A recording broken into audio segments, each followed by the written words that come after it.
Oi, Irmandade, bora! Firme, coragem, vamos lá? Bora para mais um texto? Vamos seguir aí, lendo a palavra do Senhor? Bora? Vamos orar primeiro, então. Deixa eu sinalizar aqui, porque se eu não marco o tempo, já era, eu vou com vocês até amanhã. Oremos. Pai bendito, Senhor de todos, Deus que está no céu, mas que está aqui conosco. Louvo ao Senhor por tudo que o Senhor faz, e em especial pela libertação que o Senhor dá a todas as pessoas que o Senhor quiser e que clamarem a Ti. Deus, eu rogo por libertação.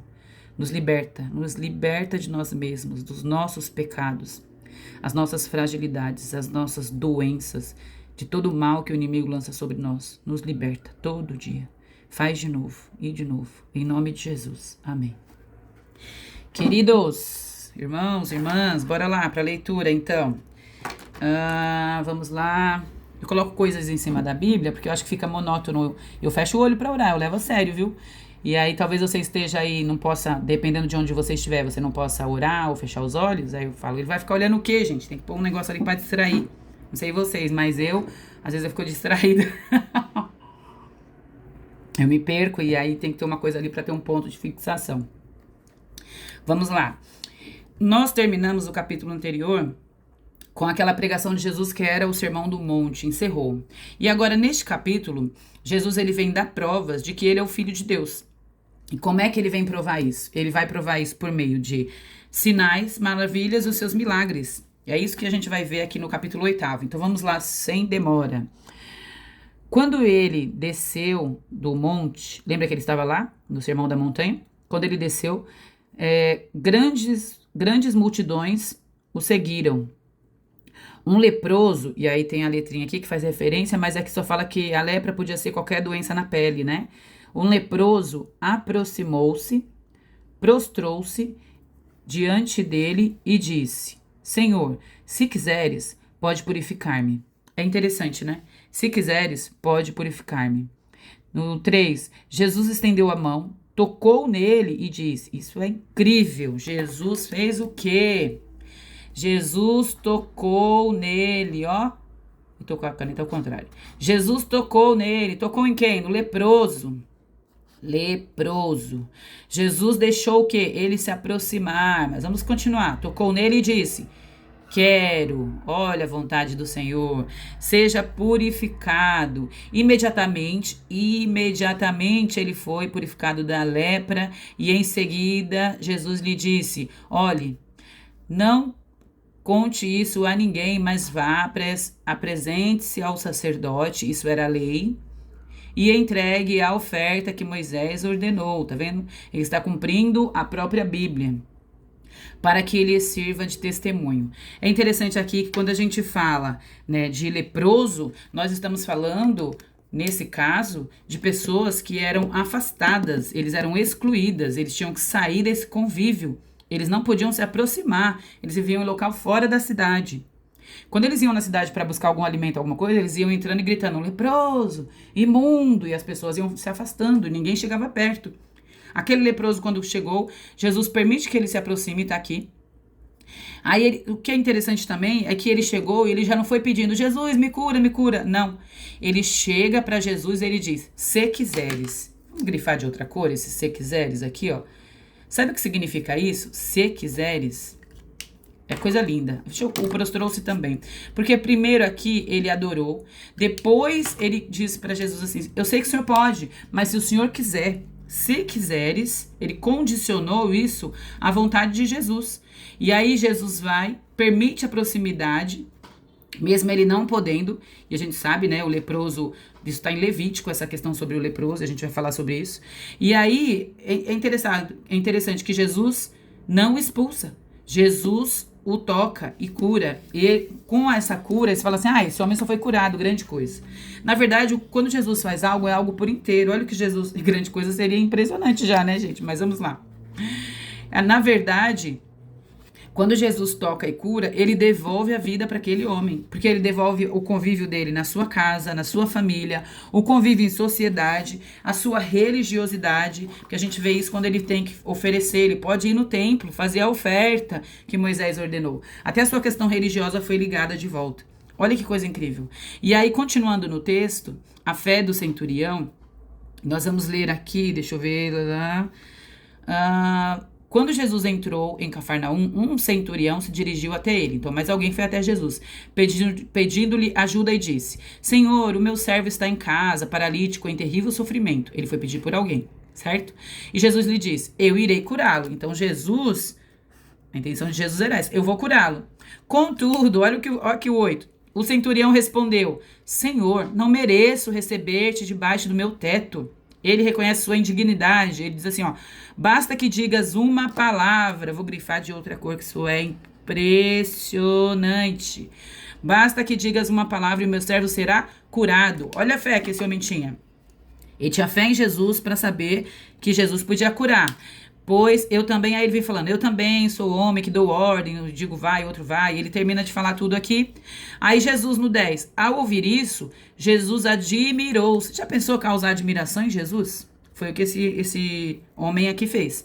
E Jesus disse aos que o seguiam: em verdade lhes digo que nem mesmo em Israel encontrei alguém com tamanha fé. Eu digo que muitos virão, e aí Jesus começa a falar. Por quê? Porque as pessoas não tinham essa fé. Eu falo que a gente limita a Deus, né? Limita a Deus. E aí Jesus explica, e Jesus vem no 13 e diz assim: então Jesus disse ao centurião: vá, como você creu, assim acontecerá. Olha que coisa, até toquei aqui, né? Que coisa impressionante, assim como você creu, acontecerá, aleluia. Na mesma hora, o servo do centurião foi curado. Vocês pararam para reparar uma coisa? Jesus disse, vá e creia. Esse homem não limitou a Jesus. Sabe por quê? Ele reconhece essa pequenez, ele se coloca no seu lugar de indigno de receber Jesus e ele inaugura uma coisa nova para mim aqui. Ele sabe o que ele entendia? Que Jesus podia curar à distância. E isso faz eu me questionar, porque muitas vezes eu limito Deus. E aí eu tento diminuir o poder de Deus, sendo que a gente precisa entender que nada é difícil demais para Deus. Não existe nada difícil ou impossível para Deus. E aí, continuando no texto, nós vamos aqui para o 14 e o 15. Diz assim, quando Jesus... E aqui ele já fala sobre os enfermos e expulsa demônios. Quando Jesus entrou na casa de Pedro, viu a sogra deste... Bati a cabeça, né, gente? Destes de cama e com febre. Tomando-a pela mão, a febre a deixou e ela se levantou e começou a servi-lo.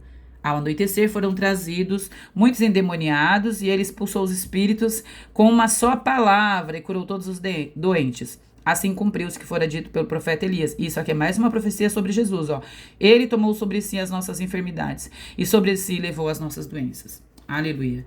Então Jesus cura. Não tem nada difícil para o Senhor, não. Expulsou os espíritos imundos. Isso foi cumprimento de profecia. E aí nós podemos ler, agora pular exatamente aqui para o 20. Aqui fala sobre o preço de seguir Jesus. E aqui nós vamos para o 24, que é quando Jesus acalma a tempestade. Vamos ler então? Diz assim: então Jesus entrou no barco e os seus discípulos o seguiram. De repente, vou grifar esse de repente aqui, porque às vezes é assim que as coisas acontecem na nossa vida, é um sopro, né? De repente. Eu tava bem um dia desses e de repente tive um estiramento na panturrilha e fiquei 45 dias sem poder fazer nada. De repente, isso acontece, né? Então, uma forte tempestade levantou-se sobre o lago, de forma que as ondas inundaram o barco. Olha a altura dessas ondas. Jesus, porém, dormia. Os discípulos foram acordá-lo, clamando, Senhor, salva-nos, vamos morrer. E ele perguntou, por que vocês estão com tanto medo, homens de pequena fé? Aquele homem anterior, Jesus se admirou, porque ele fala que não viu ninguém com tamanha fé. Tá aqui, bem do ladinho. Tamanha fé. E agora, Jesus vem e fala que eles têm uma fé pequena.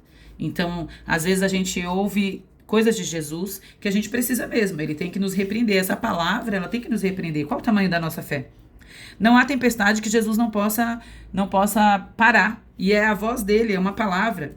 E ele repreendeu, e não foi só a chuva que parou, não. Não foi só a tempestade. Parou o vento e se acalmou o mar. Jesus, ele atua sobre a natureza, ele governa sobre tudo. E aí nós vamos agora para o 28. Vou puxar aqui para o lado para a gente conseguir visualizar melhor, tá? Vamos lá então para o 28. A libertação de 2 endemoniados. Esse texto também é impressionante, gente. Olha, no 28, quando ele chegou ao outro lado, lembra? No barco eles estavam indo para um outro lado. A região dos Gadarenos, foram ao seu encontro 2 endemoniados. Então ele chegou lá do outro lado, 2 endemoniados foram ter com ele, que vinham dos sepulcros. Olha o lugar os lugares onde habitam os demônios, gente, nos sepulcros. Então, eram tão violentos que ninguém podia passar por aquele caminho. E aí chama atenção que ninguém podia passar. Olha isso, eram tão violentos que ninguém podia passar por aquele caminho. Sabe o que dá pra perceber aqui? Que esses espíritos imundos, esses demônios, eles impedem, aí vou colocar aqui, ó, no versículo, eu cito aqui pro lado, pra gente não se perder depois, que a gente tá no 29, é isso? Vamos ver, aqui no 28. Então eu coloco aqui, 28, dá pra ver aí? Deixa eu puxar mais pra cá. 28, depois eu volto aqui, não, deixa eu voltar pra gente conseguir ver os dois. Não, assim, 28, então, os demônios, ele impedem, os demônios impediam a passagem. Já pararam para pensar nisso? Os demônios impediam a passagem das pessoas. Olha que loucura isso. E aí eu me pego pensando, será que em algum momento a gente não tentou ir para algum lugar e foi impedido? Né? E aí no 29 diz assim: então eles gritaram, olha o que os demônios gritaram, os imundos, né? Os espíritos imundos. Eles gritaram assim: que queres conosco, filho de quem? Filho de Deus. Olha aqui, louvado seja. Que queres conosco, filho de Deus? Vieste aqui para nos atormentar antes do tempo devido. Isso aqui é o fim dos tempos, quando Jesus vai aprisioná-los, a ele e a serpente, a eles e a serpente. Então, olha o que eles fazem. Nesse versículo aqui, no 29, a gente vê que eles reconhecem a Jesus como filho de Deus. Então, até o inferno sabe que Jesus é o filho de Deus. Então, vou marcar aqui, o 29. O inferno sabe, dá para ler aí, dá, né? E reconhece que Jesus é o Filho de Deus. Olha que coisa. Só que vocês lembram da tentação de Jesus?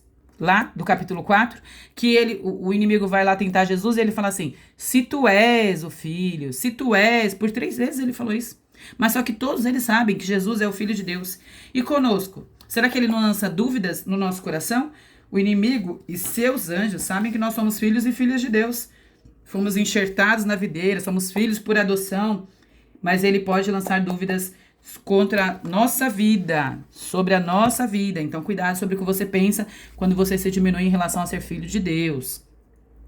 Quando a gente pensa em demônios, eles vêm para desumanizar. Tudo que vem para tornar brutal a aparência do homem, para corromper, para desumanizar, é do inimigo. É fácil reconhecer por isso.